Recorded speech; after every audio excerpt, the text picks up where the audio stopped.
విరమణ తర్వాత జీవితానికి భరోసా కల్పించేందుకు ప్రభుత్వం employees provident fund PF scheme అమల్లోకి తీసుకొచ్చిన విషయం మీ అందరికీ తెలిసిందే. అయితే ప్రావిడెంట్ ఫండ్ ఖాతాదారులకు బిగ్ అలర్ట్. 2024లో శ్రామిక ప్రజలను దృష్టిలో ఉంచుకొని ఈ పథకానికి సంబంధించి ప్రభుత్వం కీలక మార్పులు చేయనుంది. ఈ నేపథ్యంలో తమ కోట్లాది మంది ఖాతాదారుల కోసం మార్గదర్శకాలు, పాలసీల్లో కీలక మార్పులు చేస్తున్నట్లు ప్రకటించింది. ఈ కొత్త ఏడాది 2025లో 5 కొత్త రూల్స్ను అమల్లోకి తీసుకొస్తుంది ఈపీఎఫ్ఓ. అందులో ప్రధానంగా ఏటీఎం నుంచి పీఎఫ్ డబ్బులు విత్డ్రా వంటి కీలక నిర్ణయాలు కూడా ఉన్నాయి. తమ సబ్స్క్రైబర్ల కోసం సరికొత్త సౌకర్యాలు అందుబాటులోకి తెస్తోంది ఈ రిటైర్మెంట్ ఫండ్ సంస్థ. ఈ కొత్త మార్పుల ద్వారా ప్రైవేట్ సెక్టార్ ఉద్యోగులు, ప్రభుత్వ ఉద్యోగులకు ప్రయోజనం చేకూర్చుతాయని ఈపీఎఫ్ఓ వర్గాలు తెలిపాయి. మరి కొత్త ఏడాదిలో వస్తున్న ఆ 5 మార్పులు ఏంటో ఇప్పుడు మనం తెలుసుకుందాం. తమ సబ్స్క్రైబర్లు 24 గంటలు పీఎఫ్ డబ్బులను ఏటీఎం ద్వారా విత్డ్రా చేసుకునేందుకు అవకాశం కల్పిస్తున్నామని employees provident fund organisation EPFO తెలిపింది.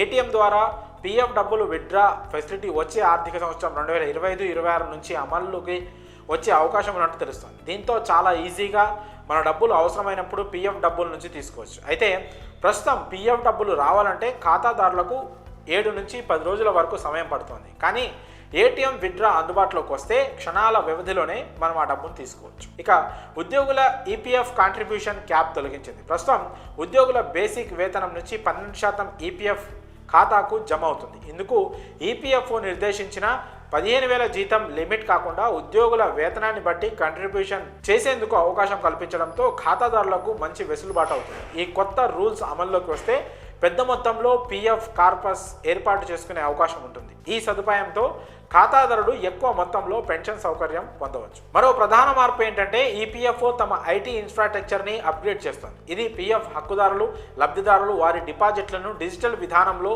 ఉపసంహరించుకునేందుకు అనుమతిస్తుంది. అయితే ఈ కొత్త వ్యవస్థను జూన్ 2025 నుంచి అమల్లోకి తీసుకువచ్చే అవకాశం ఉంటుందంటున్నారు నిపుణులు. ఈ సదుపాయం కనుక అమల్లోకి వస్తే ఖాతాదారుడు క్లెయిమ్ సెటిల్మెంట్ పూర్తయిందని ఈపీఎఫ్ఓ వర్గాలు చెప్తున్నాయి. ఇక ఈపీఎఫ్ఓ పెన్షనర్ల కోసం అద్భుతమైన సౌకర్యాలు అందుబాటులోకి తెస్తున్నట్లు సమాచారం. కొత్త రూల్స్ ప్రకారం పెన్షనర్లు తమ పెన్షన్ను దేశంలోని ఏ బ్యాంకు నుంచి అయినా విత్డ్రా చేసుకునే అవకాశం కల్పించనుంది. ఇందుకోసం ఎలాంటి అదనపు ధృవీకరణ పత్రం కూడా అవసరం లేదు. దీనివల్ల పెన్షన్దారులకు చాలా సమయం ఆదా అవుతుంది. ప్రావిడెంట్ ఫండ్ ఆర్గనైజేషన్ తమ ఖాతాదారులు ఎక్స్చేంజ్ ట్రేడెడ్ ఫండ్స్ సహా ఇతర ఈక్విటీల్లోనూ పెట్టుబడి పెట్టేందుకు అనుమతించాలని యోచిస్తోంది. దీనివల్ల పీఎఫ్ ఖాతాదారులు తమ ఫండ్స్ మరింత సమర్థవంతంగా నిర్వహించేందుకు వీలు కలుగుతుందని చెప్తున్నారు. ఈపీఎఫ్ఓ ఈ రూల్స్ అమల్లోకి తీసుకొస్తే పీఎఫ్ ఖాతాదారులు అధిక రిటర్న్స్ పొందే అవకాశం కూడా ఉంది. మరి ఈ కొత్త రూల్స్పై మీ అభిప్రాయాలను కామెంట్స్ రూపంలో తెలియజేయండి.